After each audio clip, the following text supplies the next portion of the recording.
राधे राधे, जय माता की भक्तों।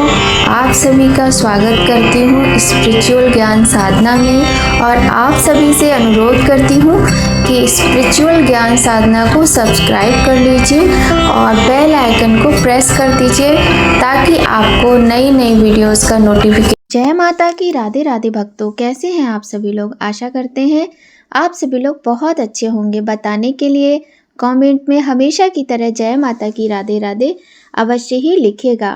प्रिय भक्तों, दशा माता का व्रत प्रतिवर्ष चैत्र मास में रखा जाता है।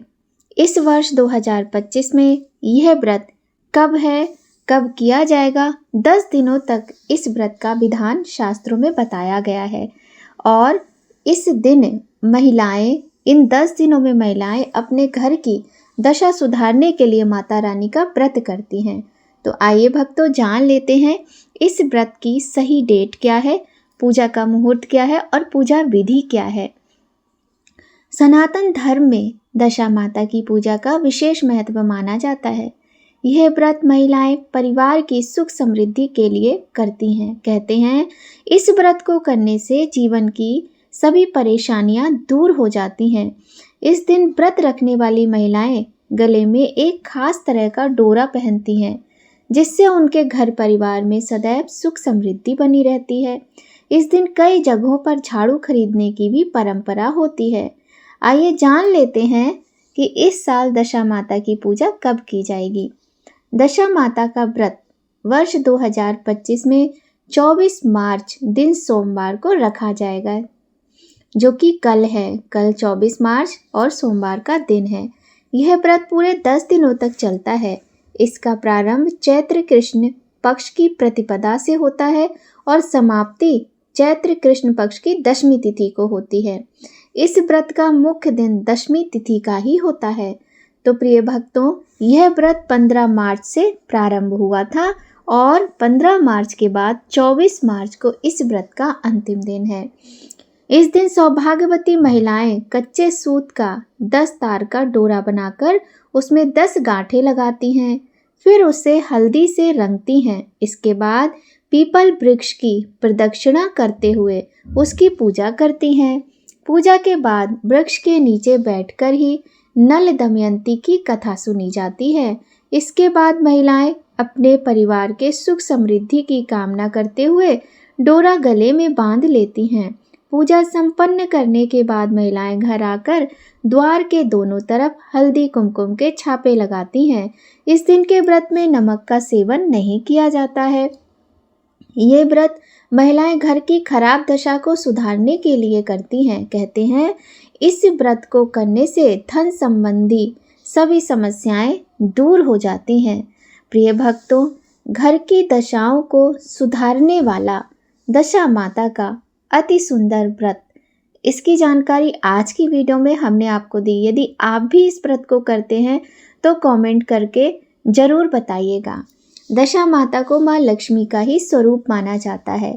यह व्रत ग्रहों की प्रतिकूल दशा को दूर करने और परिवार की उन्नति के लिए किया जाता है। इस दिन व्रत और पूजन परिवार की साथ करें तो और भी शुभ माना जाता है। यदि सभी लोग मिलकर नहीं कर सकते हैं तो जो माताएं बहनें होती हैं वो अपने परिवार की सुख समृद्धि शांति की कामना हेतु इस व्रत को करें। माना जाता है इस व्रत को एक बार करने के बाद जीवन भर इसे करना चाहिए। तो ये बात को मन में सोच समझ कर ही इस व्रत को धारण करें। इसमें जो धागा पहनते हैं, कहा जाता है वह सभी बाधाओं को दूर करता है और बिगड़े हुए कार्यों को बनाने में सहायक होता है। दशा माता की पूजा के लिए सबसे पहले प्रातःकाल स्वच्छ वस्त्र, आप पहले से ही अपना सारा श्रृंगार है, वस्त्र है, उनका प्रबंध कर लीजिए और प्रातः स्नान करके स्वच्छ वस्त्र धारण करें, 16 श्रृंगार करें, संकल्प लें। पूजा के स्थान पर तांबे या मिट्टी के कलश में जल भरकर उसमें दूध, शहद, गंगा जल मिलाकर स्थापित करें। इसके बाद किसी पत्ते पर 11 तारों का सूत धागा रखें और पूजा के लिए तैयारी करें। फिर पीपल वृक्ष की परिक्रमा करें और सूत का धागा वृक्ष पर लपेटते हुए प्रार्थना करें और माता का व्रत धारण करें, कथा श्रवण करें। परिवार की सुख समृद्धि की कामना करें। अंत में पूजा समाप्त कर सूत के धागे को गले में धारण करें और अपने संकल्प को पूर्ण श्रद्धा के साथ पूर्ण करें। कहा जाता है कि राजा नल महारानी दमयंती के साथ सुखपूर्वक रहते थे। रानी दमयंती भगवान विष्णु और माँ महालक्ष्मी को चंदन लगाकर मौली बांधकर उनसे राज्य की रक्षा और सुख समृद्धि की प्रार्थना किया करती थी। जो चंदन लगी मौली बचती थी वह उसे अपने गले में धारण कर लेती थी। एक दिन राजा ने क्रोध में आकर रानी के गले से वह धागा तोड़कर फेंक दिया। उसके टूटने से राजा का सौभाग्य भी टूट गया और राजा का राजपाट सब समाप्त हो गया। राजा निर्धन हो गया। एक दिन राजा को स्वप्न में एक वृद्ध स्त्री दिखाई दी जिन्होंने उन्हें पीपल पूजन का पीला धागा अर्पित करने की सलाह दी। राजा ने रानी सहित अश्वत्थ पूजन किया और चंदन लगी मौली अर्पित करके इस व्रत को धारण किया। इस प्रकार राजा ने इस व्रत के प्रभाव से अपने राज्य को पुनः प्राप्त किया। तो प्रिय भक्तों, जीवन की दशाओं विपरीत दशाओं को सुधारने वाला, सभी ग्रहों को आपके अनुकूल बनाने वाला यह व्रत सोमवार के दिन पूर्ण हो जाएगा।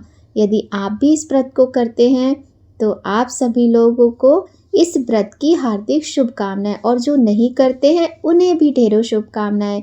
माता रानी आप सभी के दुख दरिद्र कष्ट दूर करें।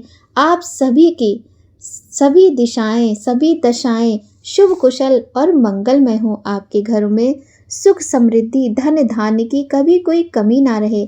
सारे क्लेश दूर हों। और इस व्रत की कथाएं भी आपको आपके अपने इसी चैनल पर मिल जाएंगी। तो प्रिय भक्तों, आज की ये जानकारी आपको कैसी लगी कमेंट करके ज़रूर बताइएगा। यदि वीडियो आपको थोड़ी भी अच्छी लगी हो तो लाइक भी ज़रूर कर दीजिएगा। और हम आपसे एक बात कहें, अभी लाइक कर दीजिएगा, नहीं तो आप भूल जाएंगे। कहा जाता है ये पूजा करने से संकट बीमारी और मुसीबतें भी दूर होती हैं। अभी तो हमने आपको छोटी सी कथा सुनाई थी, अब हम आपको संपूर्ण कथा इसी चैनल पर एक वीडियो के ज़रिए सुनाएंगे। तो आप सभी लोगों से नम्र निवेदन है कि आप सभी लोग बहुत सुंदर तरीके से इस व्रत और पूजा को करें और कथा अवश्य सुने। कथा के बाद आरती करें। आरती के बाद पूजा में हुई गलतियों के लिए क्षमा प्रार्थना माता रानी से करना बिल्कुल भी ना भूलें। एक बार फिर से आप सभी लोगों को दशा माता के इस पावन व्रत की हार्दिक शुभकामनाएं। मिलते हैं भक्तों आपसे एक नई वीडियो में नई जानकारी के साथ। तब तक सभी लोग स्वस्थ रहिए, प्रसन्न रहिए। जय माता की। राधे राधे भक्तों।